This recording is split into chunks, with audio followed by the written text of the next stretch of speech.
I stare at the cupcake until the frosting hardens. My birthday feels like a joke no one laughed at. The phone lies silent beside me, heavy and cold.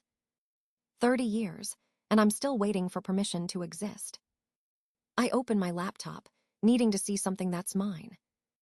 My savings account appears on the screen. $97,000. Money I earned.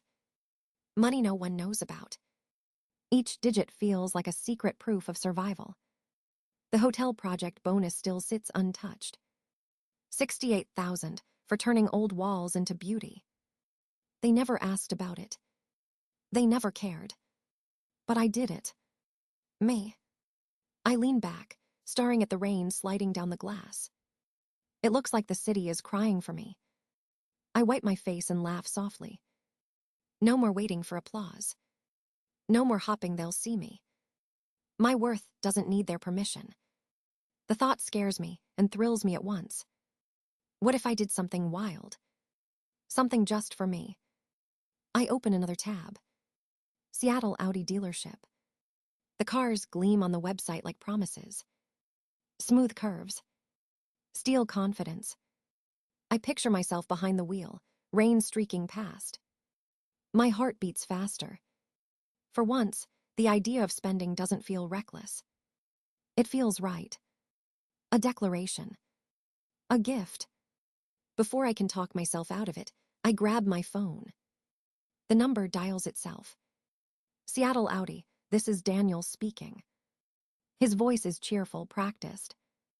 Do you have any Q5 models available? I ask.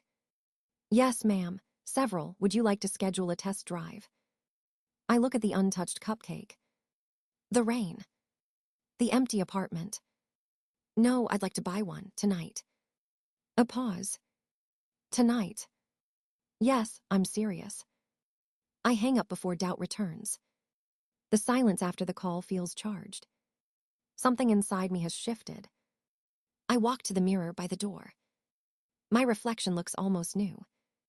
Shoulders back. Chin lifted. Eyes bright with defiance. For the first time in years, I recognize myself. I grab my coat, my keys, my wallet. The rain has softened into mist. Streetlights shimmer on wet pavement. I step outside, feeling the air wash over me. Cold. Sharp. Alive.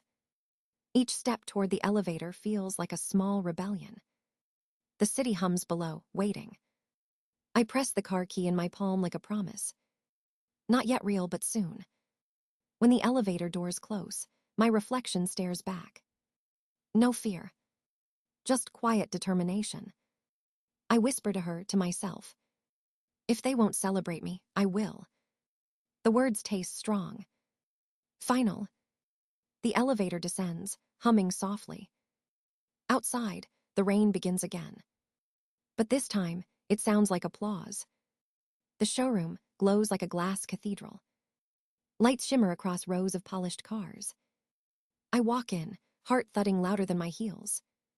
A man in a crisp shirt approaches with a salesman's smile. Good evening, I'm Daniel. How can I help you tonight? I called earlier, I say steady. The Q5, midnight blue. Of course, right this way. He leads me across the floor, his voice smooth and polite. Each step echoes like punctuation. Then I see it. The car gleams under soft white light, quiet and powerful. It feels like it's been waiting for me. My reflection curves across its surface. A woman who finally decided she's enough. Daniel opens the door with a practiced flourish. Would you like to take it for a spin? No need, I say. This is the one. He blinks, surprised. Would you like to discuss financing options? I'll pay $60,000 in cash. His eyebrows rise. The silence stretches just a second too long. People always underestimate me. It never stops being satisfying when they realize. He clears his throat, suddenly respectful. Right this way to our finance office. The paperwork feels endless, but I don't mind. Each signature feels like reclaiming territory. Name by name, line by line. When the keys finally slide across the desk, I exhale. The fob is small, heavy, real. Mine. Congratulations, Daniel says, smiling for real this time. Enjoy your new Audi. Outside, the rain has stopped. Streetlights paint silver streaks on wet asphalt. I run my hand along the hood, tracing the reflection of my fingers. It's more than a car. It's proof.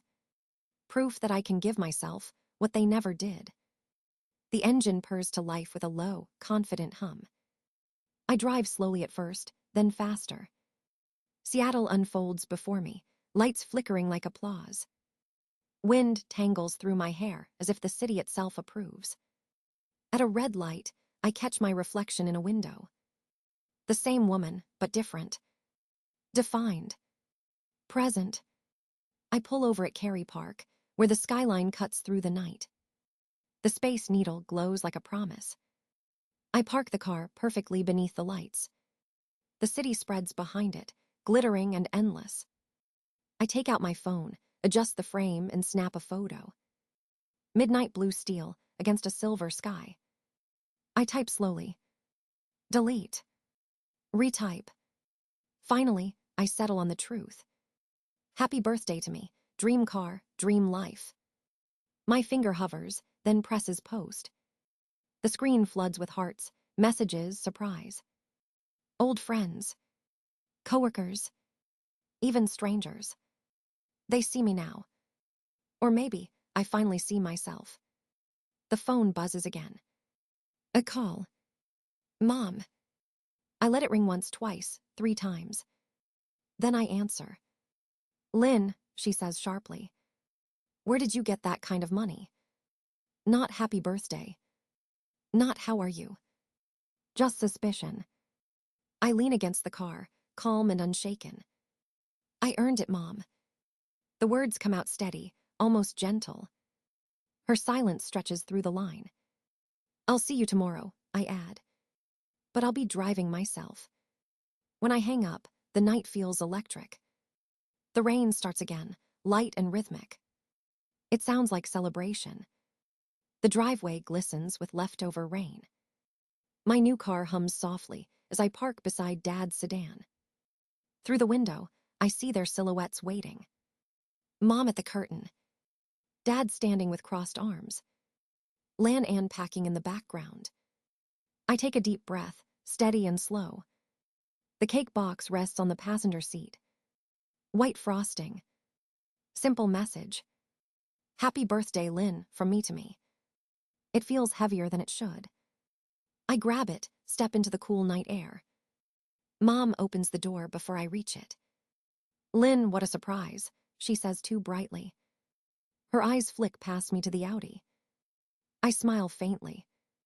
Dinner smells nice. Inside, everything looks the same. Family photos line the walls, none of me alone. The dining table glitters with crystal and china. As if the house itself is pretending. Dad clears his throat. That car must have cost a fortune. I managed, I say, setting the cake down. He frowns. You should save for the future, not waste on luxuries. Mom cuts in quickly. Harold, not tonight. It's fine, I say softly. I'm used to that speech.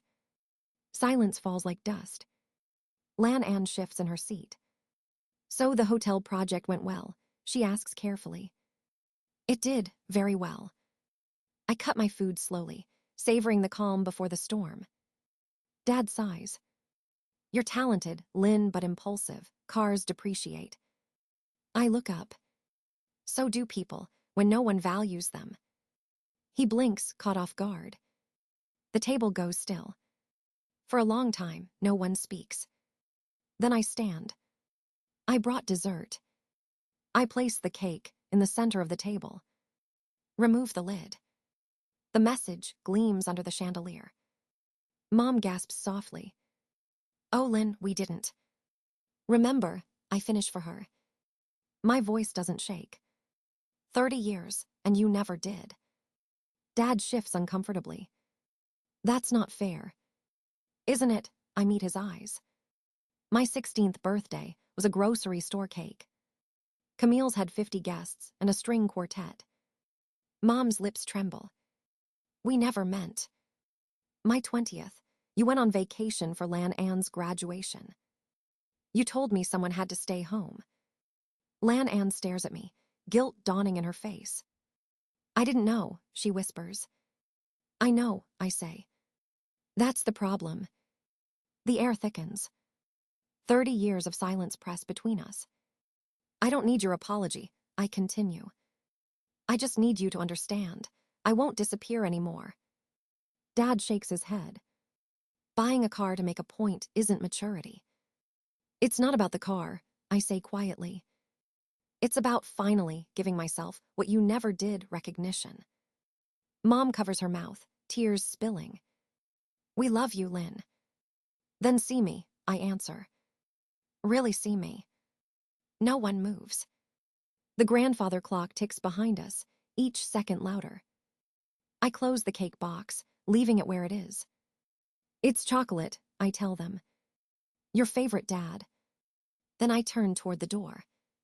Consider it my gift to all of you. Outside, rain starts again, gentle and steady.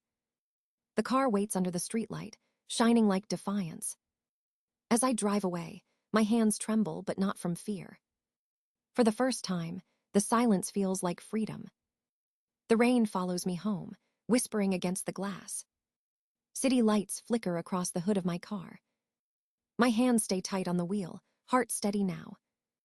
Every mile feels like distance from an old version of me. By the time I reach my apartment, the rain has softened. I park and sit there for a while, listening to the quiet. The leather seats smell new, like possibility. I replay the dinner in my head, moment by moment. The silence. The stares. The truth finally spoken aloud. I don't regret a single word. For the first time, I didn't shrink to fit their comfort. I breathe deeply, feeling something uncoil inside my chest. The air tastes cleaner somehow. When I step inside, my apartment feels different. Same walls.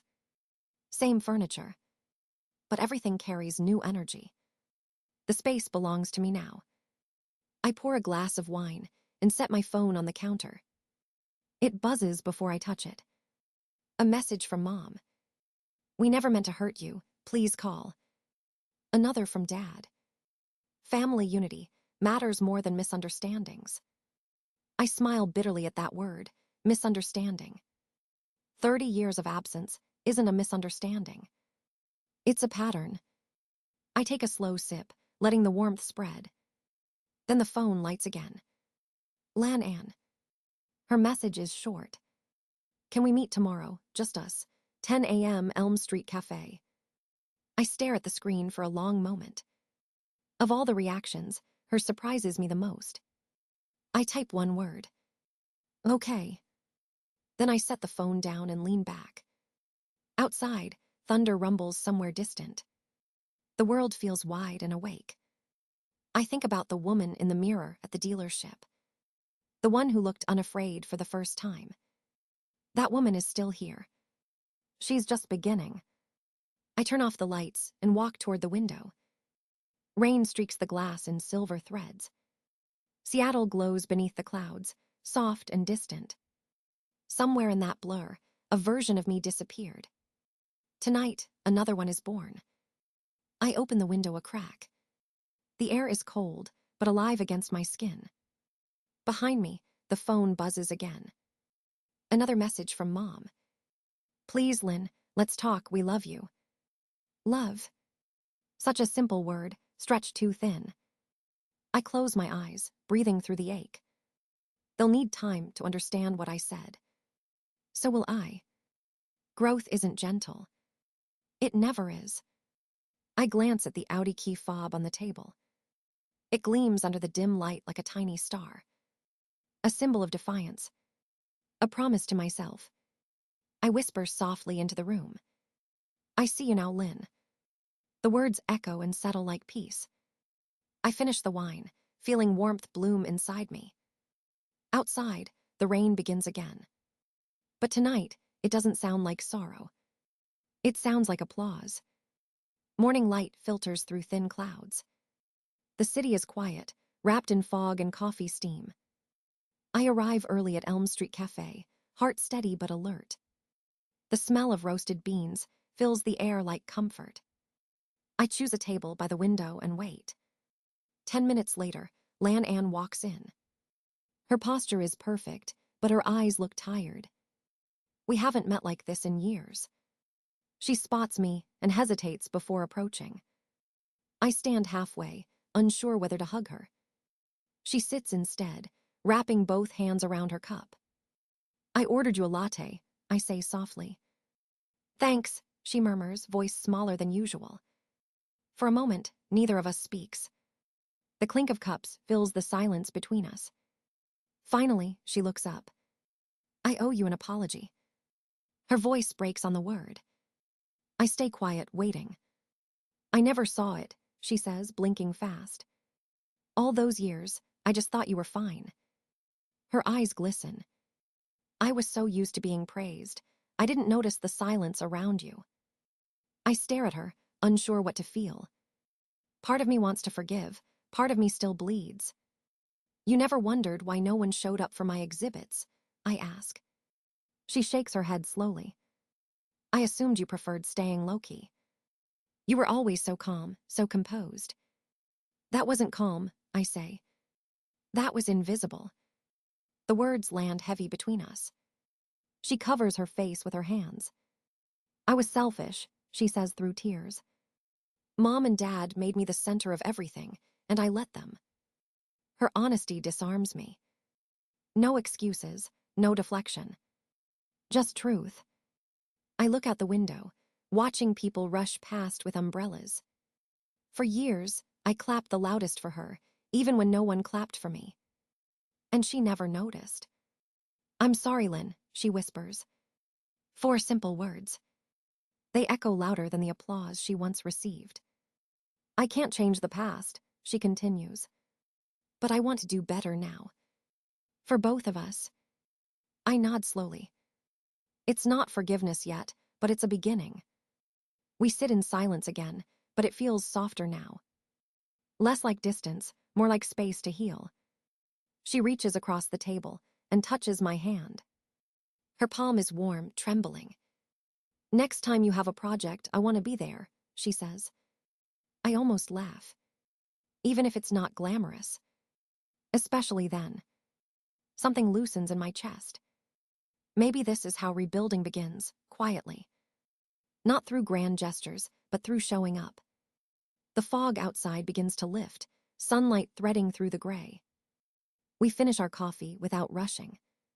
When we stand, she hugs me first. It's brief but real. See you soon, she asks. Yeah, I say, surprising myself. I think I'd like that. As she walks away, I watch her disappear into the brightening morning. For the first time, I don't feel smaller beside her. I feel whole. And seen. 6 months pass before the invitation arrives. A text from Mom, simple but hesitant. Family dinner Friday, just the 4 of us. I almost ignore it. Old habits whisper that nothing changes. But something in her tone feels different. So I say yes. Friday evening, I drive across the bridge toward my old neighborhood. The sky glows gold, rainless for once. My car hums beneath me like quiet strength. When I turn onto their street, I stop. Blue and silver balloons sway by the mailbox. A strange knot forms in my throat. I park and take a deep breath before stepping out. Through the window, I see movement, curtains shift, faces peek. Mom opens the door before I knock. Lynn, she says softly. Her hug lasts longer than usual. The house smells of roasted chicken and cinnamon. It feels familiar, but not the same. She gestures toward the dining room. Go see. I walk in and freeze. The table is set with the good china. Candles flicker. A cake box sits in the center, white and perfect. Dad stands awkwardly beside it. Surprise, he says, half smiling. Better late than never. Lan Ann steps forward, holding a small gift. Happy belated birthday, sis. I don't move for a moment. The air feels fragile, like glass about to crack. Dad gestures toward the cake. Go ahead, open it. My fingers tremble as I lift the lid. Blue letters curve across the frosting. Happy belated 30th, Lynn. The room holds its breath. Dad clears his throat. We can't undo the past, he says quietly. But we can start showing up now. Mom nods beside him, eyes wet. Lan Ann presses the gift into my hands. Open mine too. Inside the paper is a framed photo of my hotel design. Next to it, a magazine review praising my work. I blink fast, swallowing hard. It's beautiful, I whisper. Like you, she says. We sit down. Dinner begins slow, tentative. Mom serves my favorite dish. Dad asks about my next project. The conversation feels clumsy but sincere. Halfway through, Mom looks up. We wanted to make up for forgetting your birthday. It wasn't just one, I reply softly. She nods, tears spilling freely now. I know, we missed too many. For a moment, no one speaks. Then I smile faintly. I'm not asking for parties or guilt. Just respect, just recognition. Dad nods, voice rough. You have it, you always should have. We raise our glasses. To new beginnings, Lan Ann says. And to celebrating ourselves, I add. Laughter breaks the heaviness. Not perfect, but real. Later, when I drive home, the night feels lighter. The balloons shimmer in the rearview mirror. A year ago, I left this house invisible. Tonight, I leave seen. The city stretches ahead, bright and endless. My reflection in the windshield smiles back. Not seeking approval. Just peace. A year later, morning sunlight spills through my window. My phone buzzes with new messages. Dad's first. Happy birthday, Lynn. Hope it's a good one. Simple. Sincere. Then Mom's flowers arrive, bright and fragrant. Lan Ann texts a photo of a cafe table by the water. Lunch at noon, my treat. I smile before replying yes. Outside, the city glows after the rain. I grab my keys from the counter. The Audi still shines like the day I bought it.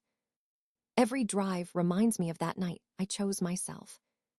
At work, my team surprises me with cake and laughter. Their voices fill the air like music. Later, at lunch, Lan Ann hands me a small box. Inside rests a silver compass pendant. For the woman who found her own direction. I fasten it around my neck, touched beyond words. We eat slowly, watching waves hit the shore. When I return home, I look in the mirror. The woman staring back is calm, grounded, whole. My worth was never missing. It was waiting to be claimed. Outside, the rain starts again. But tonight, it sounds like celebration.